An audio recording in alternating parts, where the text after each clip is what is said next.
So I'm old enough to remember when when being called black was an insult. We were called Negro or colored then, depending on where you were from. So if you're basically dealing with somebody from the South, we were called colored people. If we were West Coast, we were called Negro. Malcolm basically made us proud to be called black. So that movement started just before his death, and it was kind of like underground. So one basic cultural competency, we didn't call it cultural competency, we called it cultural sensitivity. And that simply meant around like name calling and calling by name, whatever the current name was, right? So it's almost like you're sensitive to the cultural issue. And it's almost like if I have a splinter in my finger and you know that I have a splinter in my finger, you don't bump up against it. Or at least you know to apologize if you bump up against it by accident. Right? That's being culturally sensitive. Now, cultural competency is basically saying, oh, sensitive is about your feelings. Right? It has nothing to do with actions. So cultural competency is basically skill-based. It's a competency that we can measure. Right? So not only would you know what to call whom or what to say to whom, you would also know what to do, to use my analogy, to prevent splinters.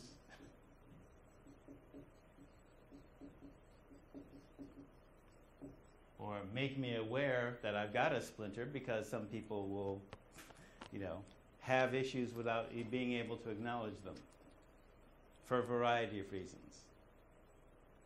And I can go into that even more. But what I want to talk about, just finish out the drug pieces so that we're contemporary with that, and get into the conditions that led up to the Harlem Renaissance, and if we have time later, talk about why this town is so weird.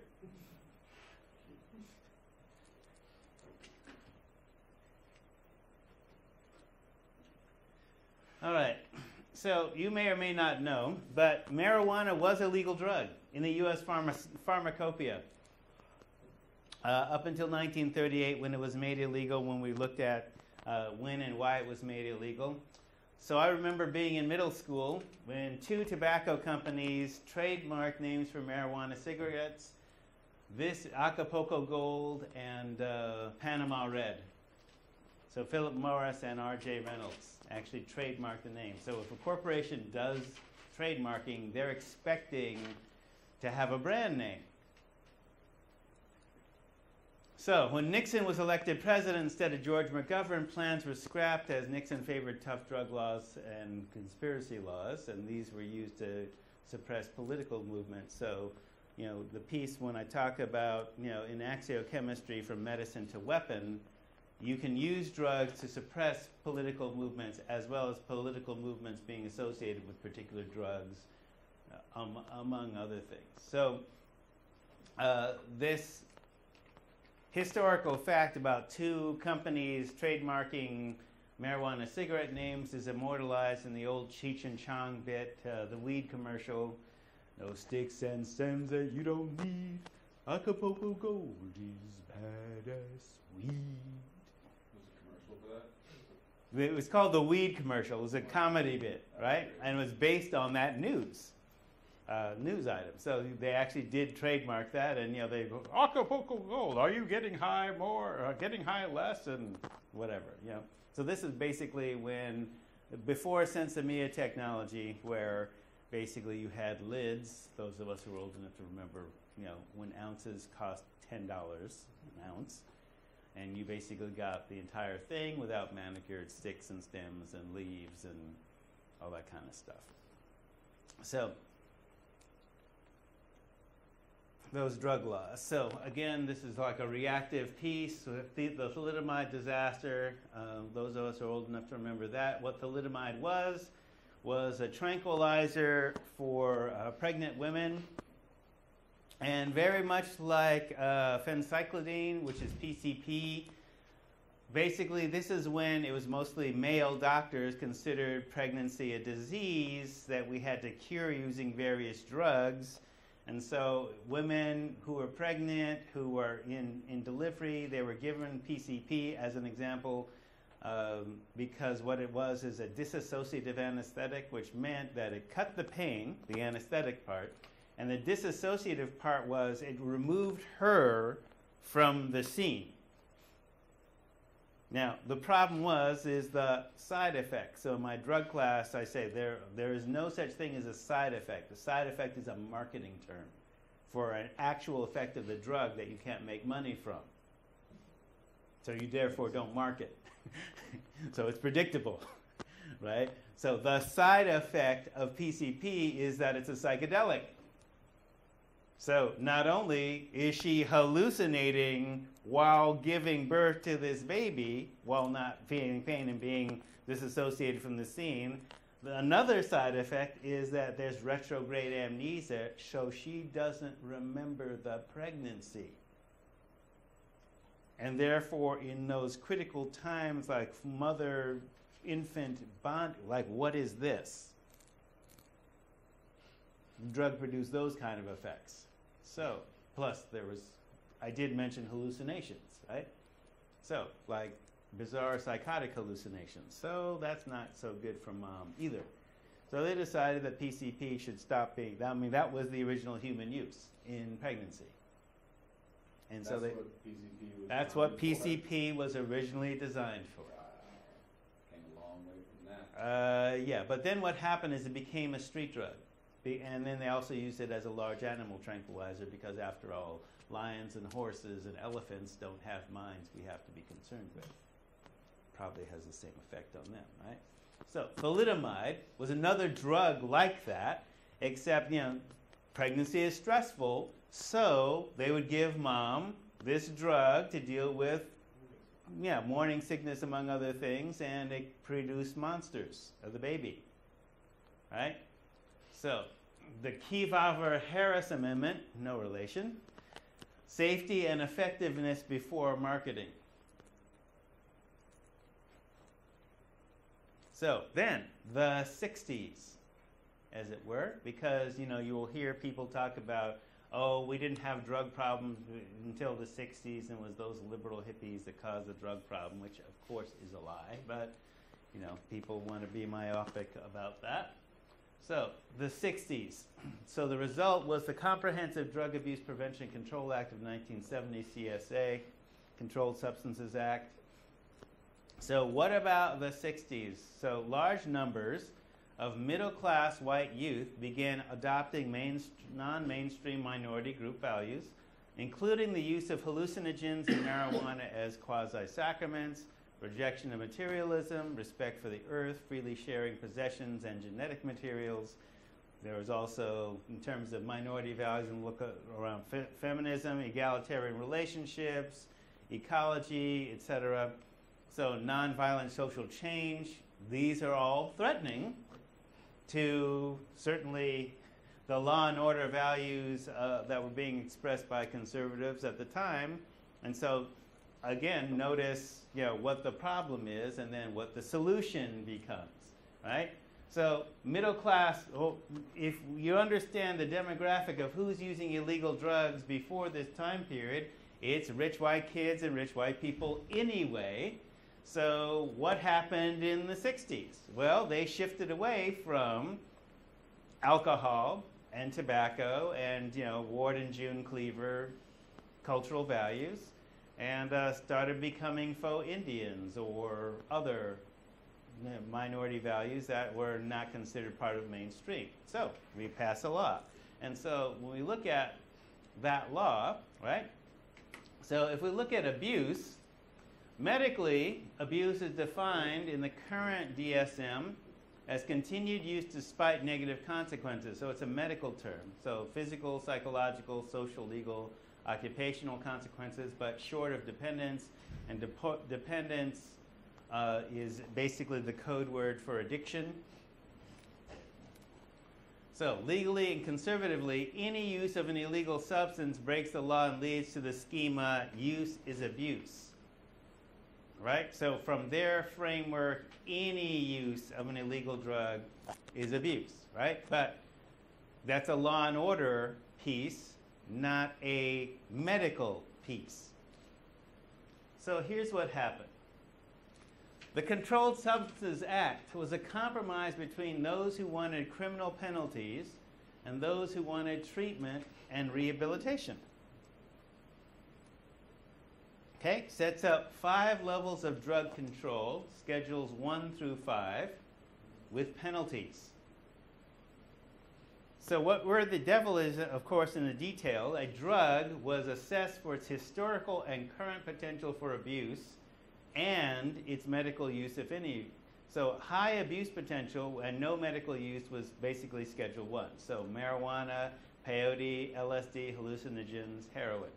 Now, here's an interesting set of politics. With the exception of LSD and peyote, marijuana and heroin had both been in the U.S. pharmacopoeia. They had both been legal drugs. In fact, heroin is a prescription drug in England. Pain. So it'd be like a Vicodin here? Yeah. Well, OxyContin is basically synthetic heroin. Okay? So the strongest, you can get morphine, right? And you can refine morphine into heroin. So you can have opiates. But because of the history, heroin was made illegal. Because of the history, marijuana, even though it was a prescription drug, was made illegal. Not because there was any abuse factor. Because we can have widespread drug problems and decide, well, that's not a problem, well, we're going to ignore it, especially if the people that are using it have money and power or whatever. Right? So part of what this was, so if you look at peyote, there has never been a public health problem with peyote, ever. I mean, how many people have you heard of knocking over a bank for their peyote habit? I don't even know if I've ever met anyone that has ever done it. Well, me. Look, peyote, listen, let me put it to you this way, all right? No disrespect intended, but peyote is a cactus which is so bitter just to take a bite into a fresh button makes you gag and want to throw up. Okay? And throwing up, even if you chew up a button and get it down, you are going to inevitably throw up because of the alkaloids in it. Got strychnine in it. Yeah, it has strychnine in the middle, but you usually take that out. Right? So what's left is an alkaloid. And basically your body considers alkaloids a poison anyway. So part of the experience is you are taking medicine, literally, and throwing up has been ritualized as part of the experience. So Americans don't like that kind of thing. Yeah, some Americans, right? So basically, so there's never been a public health problem with peyote, ever. So why schedule it with heroin? What's so dangerous about it? Well, in Indian country, peyote is used as alcohol treatment. Because part of the problem with alcoholism in Indian country from that particular point of view is you've lost your native way of living, your native point of view. Okay, so if you're on mescaline, which is the active ingredient in peyote, you see, so what, according to, I'm talking about Western science now, mescaline and peyote produces, basically, you have hallucinations, but you basically have consensus reality. Okay, so it doesn't cause distortions in consensus reality. But you can see, for example, it is a fact that every tree that you see is dumping about 200 gallons of water into the atmosphere. On peyote, you can see that as energy coming up out of the tree. So is that a hallucination or what? So you can see that, oh, the tree is dumping oxygen into the air and the oxygen is coming into me. That's part of the experience. I'm connected with the tree. I'm connected with nature. And you have a visceral experience like that. Okay, we're all connected. You know, you don't need Kavenjane in Beasts of the Southern Wild to tell that everything's connected. And Yeah. And you can actually see the pain in the trees when they're being cut down. Yes, you can see that. It's real. Right. It's real to you in that experience. But generally speaking, in a peyote ceremony, you're not up and walking around. You're sitting praying all night, you know, from dusk to dawn, with a water break at midnight.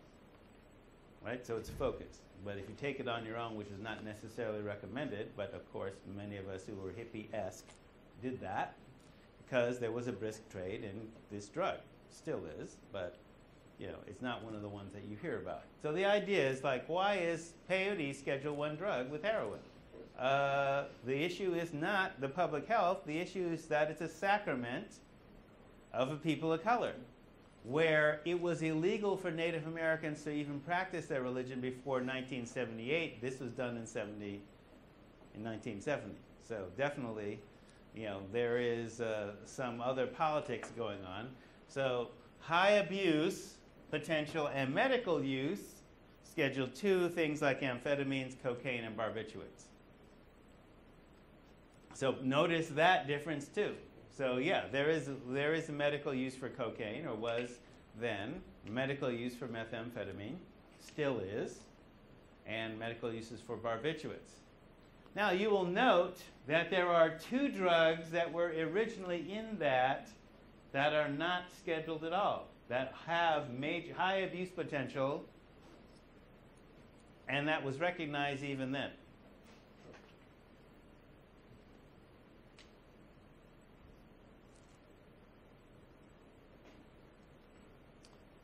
So, as an example, alcohol and tobacco are not in that list. They were in the original list because they have high abuse potential. But it was decided politically that, we're going to allow the tobacco companies to, the reason I use that phrase, tobacco companies, is they're often the same folks. Have a cigarette line, they have a beer line, or whatever. Right? So they were in the original law but lobbied out. So other drugs with abuse potential but lower risk, such as paregoric, which is like an opium tincture, codeine cough syrups, farther down on the schedule, and alcohol and tobacco are scheduled out, lobbied out of the final bill. So then, as an example of how that works out, your high abuse potential, no medical use officially. So remember, marijuana was in the U.S. pharmacopoeia up until 1938, and then was basically taken out, and then this schedule. And basically what they were trying to do here with the federal, at the federal level, is basically deal with all these different state laws that had all different levels of control. Some people enforced it, some people didn't. So the feds come and say, our job is to impose a model on the rest of the country, and then states have to comply with that to get federal dollars, which is why now states have asserted their right, for example, to classify marijuana as a medicine, but this does not supersede this federal law, right? Because the states can't make their own foreign policy, but they can decide, for example, who's eligible to vote and some other things. So, okay, our state says, all right, we're going to do medical marijuana, but we're not going to prosecute you, but then DEA still can. So, Schedule II, high abuse potential, but there's a medical or military use.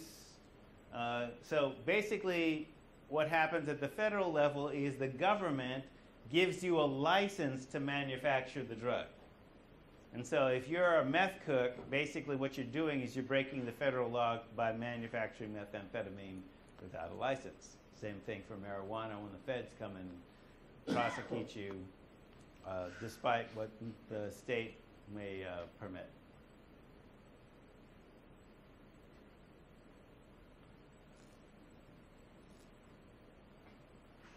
So that's just to bring us current. So I'm going to give you a couple of things to consider, a couple of different metaphors, the cultural iceberg, and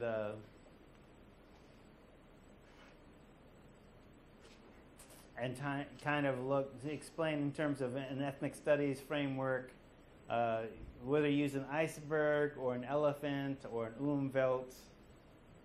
Okay, so you can see a mass of trees, for example, in a forest, but might not be able to discern differences in tree species. All right, so let's go to this. So remember that equation that I talked about, 2x plus y. That is the success formula.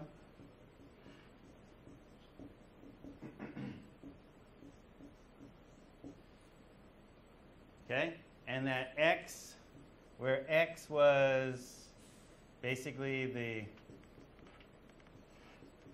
system of privilege. So if you understand with isms, for every ism, there's a privilege system that goes with the ism. So whether it's race, whether it's sex, whether it's class, there's hidden rules. All right, so the black X, the black hidden curriculum. Did I explain what hidden curriculum is? Okay, so the black hidden curriculum goes like this. So you have the visible narrative, if you're talking about the tip of the iceberg. Right, so that's an iceberg. So the visible narrative is what you see above water. So the top above the visible narrative is basically when people think about black people or depictions of black people in the media, it's sports figures, actors, musicians, popular culture, whatever popular culture passes for at the time. Certain icons, talk about slavery, Martin Luther King, Rosa Parks, right? And that's mostly in what you get in the high school curriculum if your high school doesn't have ethnic studies, right? Okay, the only thing we learned about black people is slavery and Martin Luther King, right? Common refrain, right? Nobody can name a woman scientist before Madame Curie. People can't even name a female scientist after Madame Curie.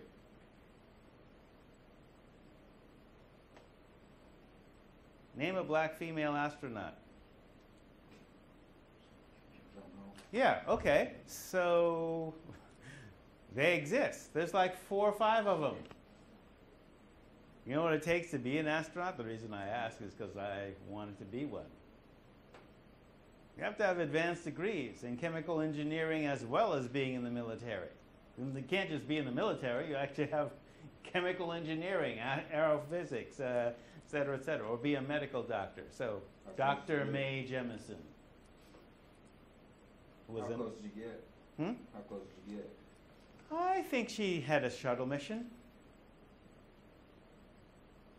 Yeah, anyway. So the visible narrative is on the left. The invisible stories is part of the hidden curriculum.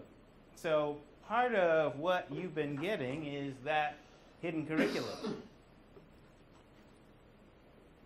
All right, so as an example. So we'll be looking at shortly. So sometimes above the water is you'll get slavery, you might get the Harlem Renaissance, You might get the 20th century civil rights movement and black power. That's what people focus on. But you won't necessarily get the idea that the civil rights movement started in the 1800s. And that, yeah, we have a Voting Rights Act, which I don't know if you read the newspaper. I suggest, of course, that you do. The Supreme Court is looking at the Voting Rights Act, specifically around can you have different rules for different states based on historical discrimination in those different states, and can you operate on the old data? Section 5. Section 5, right. Y'all should be hip to that, by the way, because if they're going to mess with your voting rights, that's one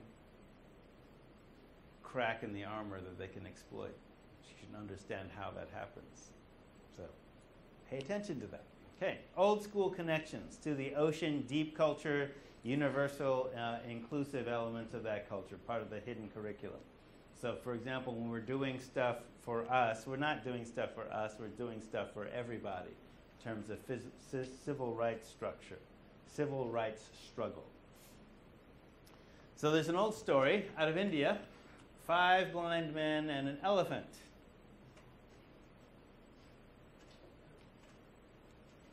And so 5 blind men and an elephant. One of the blind men, feeling the elephant's trunk, thinks it's a snake. One of them, feeling the elephant's tusk, thinks it's a spear. One of them, feeling the elephant's ear, thinks it's a fan. The elephant's side is a wall. The elephant's tail is a rope. The elephant's legs is a tree trunk. Snake, spear, fan, wall, tree, rope. So who are black people in America? What are we? Are we criminals? Are we permanently disgruntled minorities? Are we a source of entertainment? What are we? All of the above. Well, yes. So are we imitation white people? Are we ignorant ex-slaves? The lumpen proletariat, which is out of Marx, that is people, just folks. Are we angry militants? Separatists? What's that? Integrationists? What's that? Separatists. Okay, well, separatists. So there's always been a movement that basically said, going back before Lincoln, it basically says, okay, what do we do with being black in America? Well, forget America. Let's just go back to Africa. Let's separate. We can't live together. So there have been various schemes that say, there was a piece that Farrakhan talked about today about black people should stop spending their money on consumer goods. He has a point there, and buy land. He's thinking the Midwest.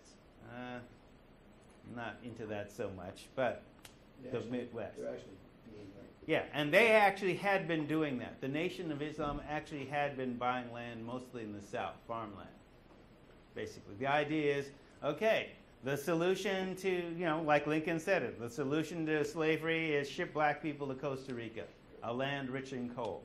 Or other folks have been saying, oh, well, let's colonize Africa, or let's go to Africa and buy land there, except in Africa they don't have the concept of real estate. Traditionally, you don't buy the land individually.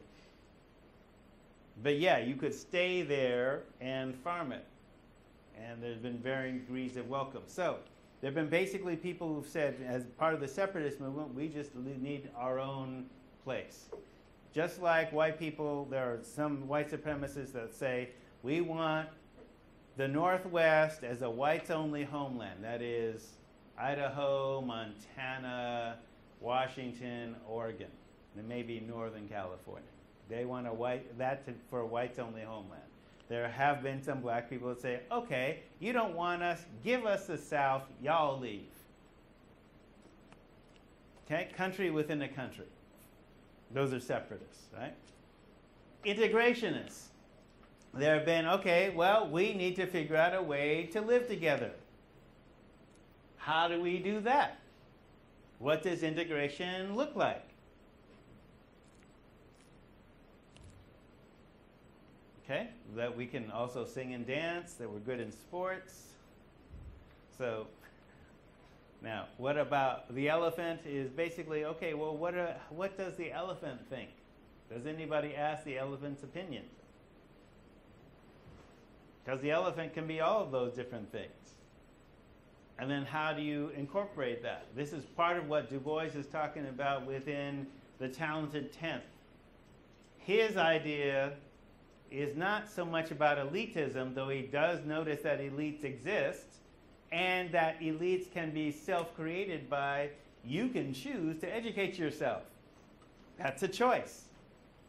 Or we can make it happen through school. But if you go to school and your folks aren't the ones that write the curriculum, then you're going to be influenced by that. So part of the whole question about integration also begins to start happening at this time. And when you also have, when we talk about minority groups within a culture, you start seeing evidence for, in particular, sexual minorities within black communities during the Harlem Renaissance and also during periods of urbanization. Because in slavery, we couldn't have our own sexuality. So where that starts getting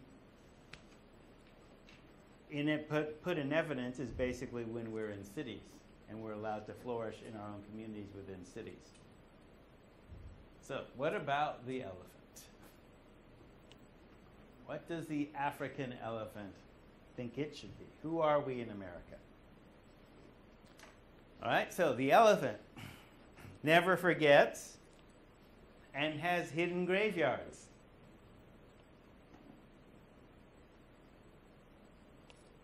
So part of what we do is we're the memory of America because America likes to forget stuff. So that's probably why we get a lot of heat, because we remember stuff out loud. I just cleaned up my language for cable. Do I have to do that? Stereotypically, black people remember shit out loud. And that gets us in trouble, especially if the culture itself is amnesiac. Right? So part of that hidden curriculum is basically talking about that hidden history. All right? So we're also adaptable and hardworking.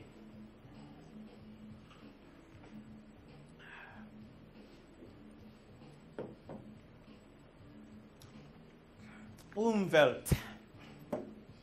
Now, part of being adaptable and hardworking is also adapting words in languages other than English, especially if that concept basically explains something that you didn't have in your original language. So, Umwelt we get from the same language that we get Gestalt from. So Gestalt, German, it's a psychological term, and it means the total experience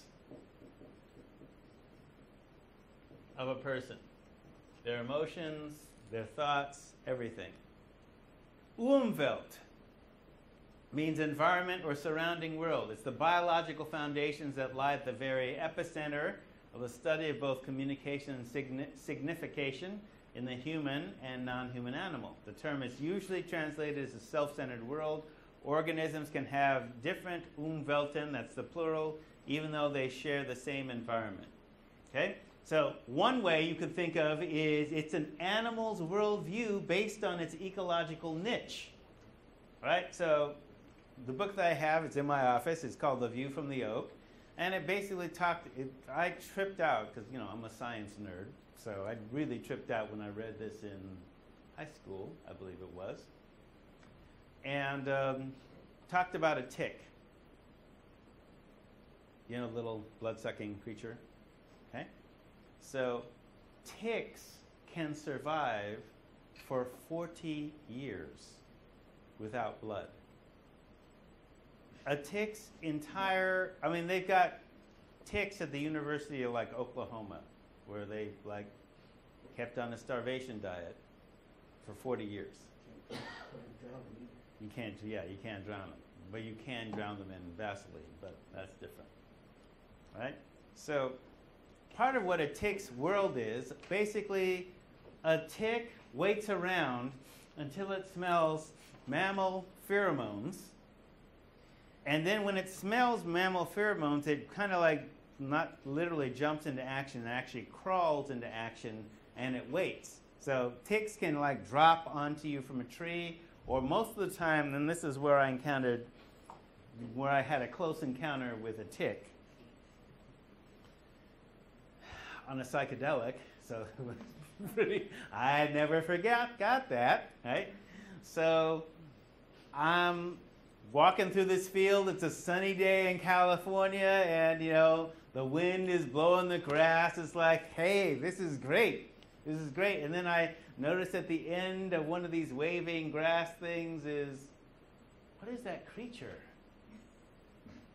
And so I get next to it, and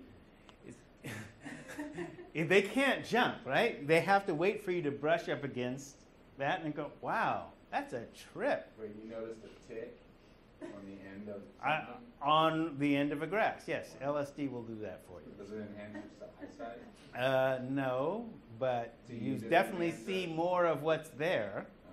Alright. That's crazy. Yeah. So then I noticed that there's another tick on the next blade of grass, and another, and I'm thinking, wow, there could be millions of them out there. I need to get out of here.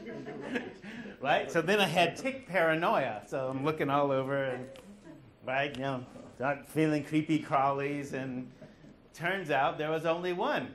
You like right here. Chris Tucker. Right. Yeah, right.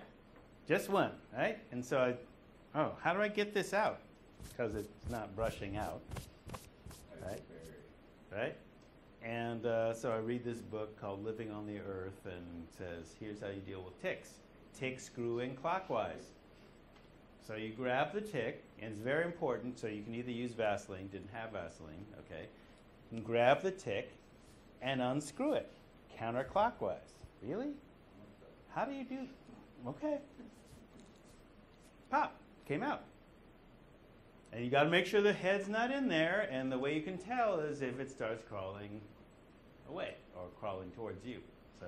And if it don't, the head's still in you? Yeah, because you can cause infection, and this is before Lyme disease and all that So kind you of can't stuff. just pull it out, you have to screw it out. So it can Unscrew pop it out, right? And actually, medically, what they do is they'll give you, surround the tick in Vaseline and it suffocates. But you still have to unscrew it, right?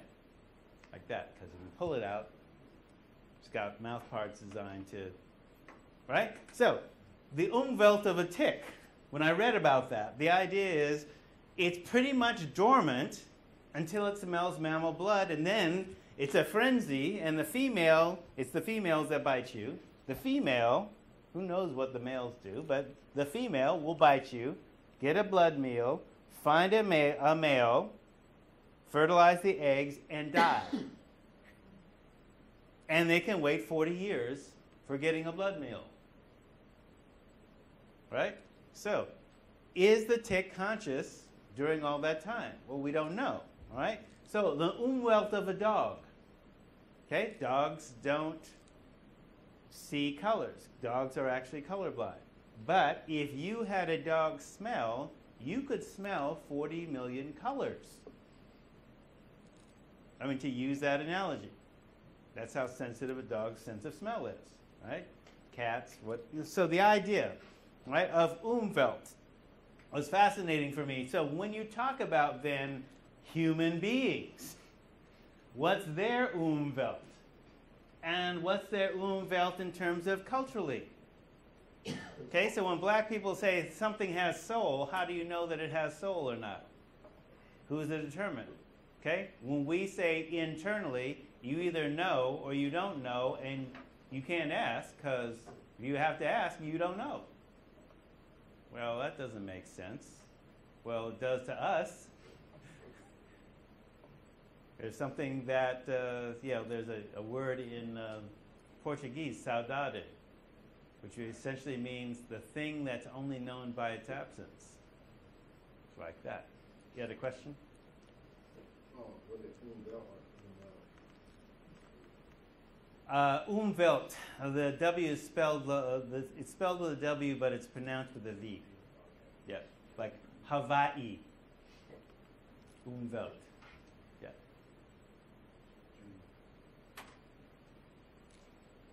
All right, so an organism's worldview according to its ecological niche. Okay, so tick, dog, dolphin. So dolphins, Umwelt. If you had a dolphin, so dolphins have very poor eyesight, but their brains are bigger than humans. Now, it's not that their brains are bigger, it's where they're bigger that's more important. So their brains are bigger in the areas of acoustical imaging and abstract thought, particularly language. Now, a dolphin has excellent hearing, and they are able to produce sound both within the range of human hearing and supersonic, and also simultaneously, to create an interference pattern. So a dolphin's word for something is not like ours, where it be like the term is called phoneme, it's a sound packet. A dolphin could make a hologram in sound picture in the water. That's one. Right, I know. It doesn't work for us, right? A dolphin's skin is capable of making micro changes so they can go faster in the water. Plus, if in human terms, if you had the sensitivity of a dolphin's skin, it would be like having a tongue for a skin. So they can taste the water, among other things. A dolphin's acoustic imaging is such that if you're in the water with them, they can see what you had for lunch. If a woman is pregnant, they can see the baby and image it. So it's like having a sonogram. Now, when you consider the processing power to run all that, okay, it's more processing power than it takes to be human.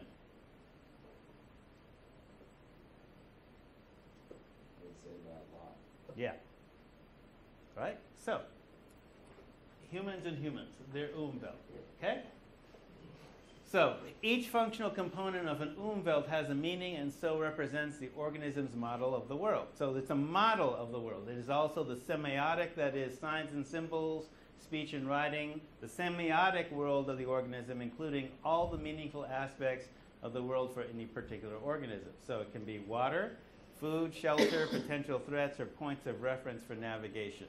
Now, if we take a dolphin, for example, and also their cousins, the whales, basically they can look at, you can make sounds in the ocean that are deep enough and powerful enough that you can actually, certain whale songs can actually travel around the world in several hours and be repeated by other organisms. Take, for example, like an orca. I was thinking about orcas today. Orca is essentially, the killer whale, is essentially a large dolphin. Orcas hunt great white sharks. Not that they like sharks in particular, but the great white shark's liver is particularly high in vitamin A. And so if an orca, because it can see inside the shark to know where to bite, just bites the liver out of the shark. They hunt them for that, because they can do that. Shark dies, of course, but they don't eat the rest of the shark, just the liver. And dolphins and sharks never liked each other anyway. But the idea being, what's a potential threat? Sharks are threats to dolphins. Not that it's a threat to an orca, but orcas do that little dance they do with great whites. So the Umwelt. An organism creates and reshapes its own Umwelt when it interacts with the world. This term As a functional circle, the Umwelt theory states the mind and the world are inseparable because it's the mind that interprets the world for the organism. Consequently, the Umwelten of different organisms differ, which follows from the individuality and uniqueness of the history of every single organism. When two Umwelten interact, this creates a semiosphere. So that is semiosphere, signs and symbols, speech and writing. So here's the idea behind Umwelten in terms of looking at the Harlem Renaissance. So if I tell you very simply that the Harlem Renaissance is a response to lynching,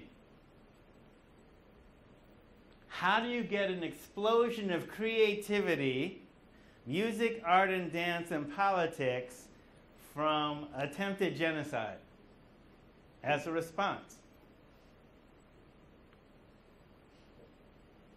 That seems like crazy.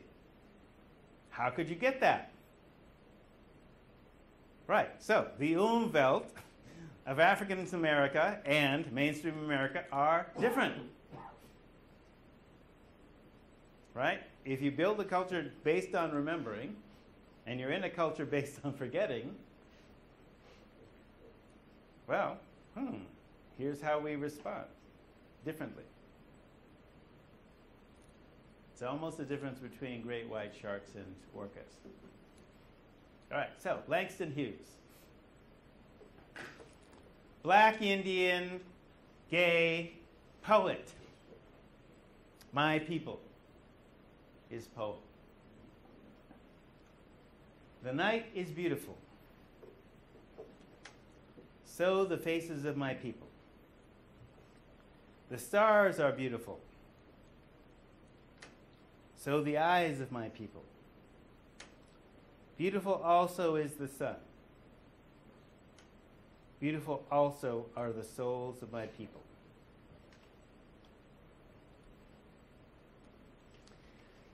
So part of what this is saying, so what is this saying to you?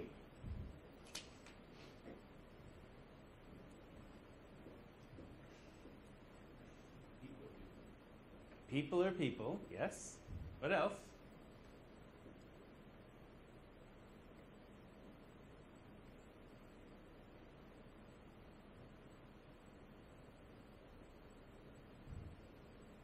Don't know. So deep, huh? What, okay. Tajo? I think it's saying that what people see, what people think is not beautiful is compared to something that's beautiful, so therefore it's beautiful. Okay, so that is a political statement, because what's going on at this time when he's writing this is that black is considered evil, ugly.